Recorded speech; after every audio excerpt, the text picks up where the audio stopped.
Soy el Tito Delfia, los platos de Jane Origa. ¿Qué pasa, camarada? La comienza, vengo a reventar vaginas, vengo a hacer las putas a las más castas, en fin, a que más castaña. A mí no me engañarás, tus pintas de malopia no me sorprenden. En cambio a ti mi rechazo sí, soy en sí, de frenesí, no me pego así porque sí. Lo hacen mis matones y yo peleo solo por cosas personales, no por chorradas cuestionables. Soy un tanque, peso 110 kilos exactamente, mido 86, vas a sufrir, lo veréis. No me para nadie, soy imparable.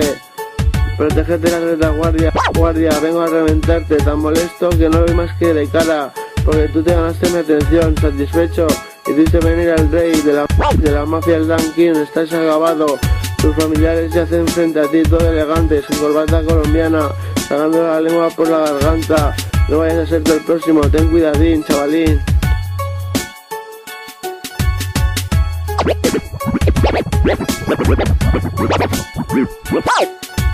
Te lo digo con Rintintín, Anacleto, escucha lo que te cuento.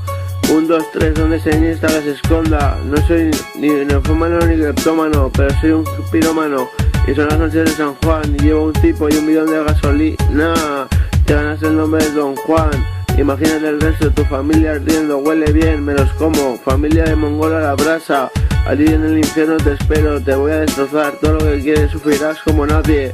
Porque te has metido con este hombre que es imparable, intachable, su reputación callejera intocable. Sangrando, sigo peleando, no me paro ni con navaja, no me paro ni con navaja. Zaragoza es mía, Zaragoza es mía. El que dude que venga y me lo diga, aquí seguiré. Simplemente porque rey no, soy el puto amo, tengo el trono y la corona. ¿Qué pasa, hermano? ¿Qué pasa, hermana?